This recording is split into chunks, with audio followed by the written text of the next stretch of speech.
niyang papa, nanay Ayadi, na nasa langit spiritually. It's because of the humanitarian process, kinahanglan nga mag-abot si Gurya o Sinunion, aron sa ilang gitawag physical contact, sperm cell and also the egg cell. Pagtapot yun niya, ang Diyos nagbutang espiritu sa kinabuhi, sultian na hangtod gamuda ko, aron mahimong mutindog nga may pasto nili. Bisan pag mabako na siya, doon yung Espiritu Santo na nag-order niya, buhay o di mamatay. Hindi pasalamatan si Ginoo. Nawar ko. Wapagani mo mama o papa mag-abot sa una. Espiritu anong kinapili mo, kilalang na si Ginoo. Kaya i-order na niya si Ginoo, aron ka mahimong magpangalagan niya sa kanina. Kinabuhin nato usahay kasi paano pagkalugay magkalugya kaya na istorya tungkol sa pastor ingon si pastor ayaw pang magpastor ka ng bago magkami kay mo pa kayo ng istoryahan pero pastor na hindi ikaw pastor ikaw na yun ay pastoran hindi ko nga kasi ikaw mo pa isa may alam ikaw na pastor ikaw mo pa isa kaya naman, kay madugay lagi, hindi naman itong kasama. Mabas kasi sayan na maggawas sa daot ang Espiritu sa katao. Ilakaw ang daot ang Espiritu ang gawas sa tao. Para sa lugas. Yung paggawas dito, nakita ko sa mga Espiritong daotan, ingon ni Espiritong daotan nagagawas ito, ito. Naman na ka din ito. Yung siya, bitaw kay malayas ko ito. Yung siya, malaki ako po, malayas ko kay bautismo man sila, nagawas ko ito niya. Pero, suwa na itay kapuyan na ni. Kaya ang Espiritu Stimo, duwa man na ikikuhan sa tao ang satanas, di ba? Ang si Lord naman ang nagkuhatok tao, niya mukuyong manasya tao. Kung ito nga si satanas kawatan, iliyang binuhat ang tao, iliyang kumpinsin sa istorya, iliyang sudlan. Ngayon, ingon na tayo siya. Kaya akong kalukot, pagbalik na rin kay kumpinsin sa naman. So ito ang lagi. Hindi ka po siya kitablo, huwag yung sure. Hindi mo na po kaya kumbalik na. Pag-ibitan sa laing dito kay Espiritu. Balik dito, iwa may pulong, pwede pinsan, may kukamaya, ilusog siya. Bilang itabangan, o kasi tayo ng ingon, daan pagkadautan niya, tutaw ka na, labaw pa, may taon sa kami. Kristohanon, why so, sabi na nila, ka makaatubang sa panahon magmarog ang panalakad nga naman ipon atong tanahon din sa Biblia nga ingon siya before the foundation of the world we are really chosen and we are ordained by God to be in Christ. We have spiritual power natay langit nun nga espirituhan mong kahong nga pwede nimong paninindigan kung imong tanahon hindi.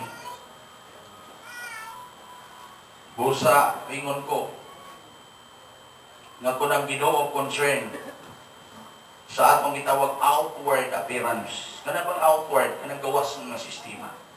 Kanang imong pagkahimutang karon, whether you are professional o unsa ba sa imong kinabuhi, tinudnindot man na nato. Pero ang Diyos wagid siya magtan-aw ni anak. God is a very concerned of our spiritual aspect. Nga naman, ingon siya ang tanang butang. Mahana ko. But my word will never pass away. Napay usa ka sistema nga samtang si Ginoong Hesus naglakaw. Doon usa ka taong dato nag-ingon. Iyang giingnan niyang kawaling siya ikaw. Bukon ang unang budiga, kay aron ining ani ibutang ang bagong abot dito sa dakong budiga nga dako na. Ngayon niya, kaon ka sa taman sa ginhawa, magudya ka o maglipay ka. Ingon dahil ng Ginoo, hoy, taong buwang-buwang. Kuha mo ng word. Di ba pamanikas man na pastor ka ng iyong buwang-buwang? Sa Biblia, nago ka makita nga kiinan si Ginoo buwang-buwang. Sa Biblia, nang ingon siya, kung tunay sa katao, mamingon o tao, inan niya nga buang ang iyang igsuon sa Mateo 5, itambog ka to sa kalayo sa impyerno. Pero kaning tawhana, inan si Ginoo, hoy, taong buwang-buwang. Kung kuhaon sa labang magagahom ang imong kinabuhi ning adlaw, unsa pa may kapuslanan anang imong gimugna-mugna din ha? Ingon siya, unsa may kapuslanan sa tao nga maangkon niya ang tibuok kalibutan, pero mapildi ang iyang kalam. Subot pa sabot, ang Diyos nag-concern din siya sa atong espirituhanong kinabuhi. Di siya gusto maimpirno. Di siya gusto nga ikaw masinilutan. Amen, amen. Bosa igsoon, sigurohon nato nga ang atong espirituhanong kinabuhi nakaangkon sa tinuod nga kaluwasan gikan kang Kristo. Amen, amen. Yes. Ang foundation sa pagalinuwas dinhi kang Kristo Jesus katong pagpalansang niya sa krus sa Kalbaryo. Pagpalansang niya sa krus sa Kalbaryo, ingon siya, mautoy kabayaran sa atong tanang kasalanan. Kanya ang atong puhunan mao nga kita mutuo. Amen. O mudawat. Kanang tanan, ingon siya, itagaan tagkatungod nga mahimong anak sa Dios. Kaya ang atong kinabuhi, bisan pagpito kabukatong relihiyon, kanya wa ta kabaton og relasyon kang Kristo, inigabot sa panahon sa paghukom, dili ra bagyod. Pwede nga ang atong ipakita ngalan sa atong relihiyon, kay way relihiyon nga makaluwas sa tao. Si Kristo ang manluluwas. Sigo sa proseso na siya imong ituhan, siya imong idawat, o kanang nakaluwasan nga gihatag sa Ginoo. Sa human ka mabautismo ningon ang kasulatan, kanang kaluwasan nga imong gidawat is forever. Everybody say forever. Forever. And then sa Hebrews 9, ingon siya, that salvation is being made by the Lord Jesus Christ. It's because of His crucifixion. Yes, amen. And that Christ's crucifixion made us perfect.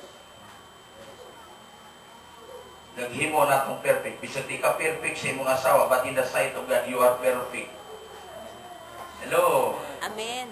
Kung nakasabot ka nining zombie sa pagdaog-daog kung kasi mong bana, daog-daog kung kasi mong asawa, nga nahimo kang Kristohanon, di na makakalab, di na makadulot kung ikaw nakasabot. Pero huwag ka kasabot, magsigi kag bagot-bot. Duha na may isang kuha na ni.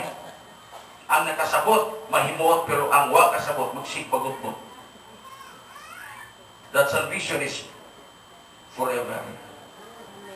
Salvation is eternal. Yes. Tungod kaya ang salvation, iya man na sa Ginoo. Unsa man ay kapit nganong nahimot ang giluwas tungod sa atong pagtuo. Amen ba? Amen, amen. Tungod sa atong pagtuo. Wa tay gibuhat anang kaluwasan. Wa tay gihimo. That is free gift from God. It's because of it we have salvation gikan sa Ginoo. Wa tay gihimo. Wa ka maluwas tungod sa kay may kagibuhat tungod sa pagtuo. Bantay tanawa. Ingon ang kaluwasan, ay ingon ang kasulatan sa 1 Timoteo 4:1.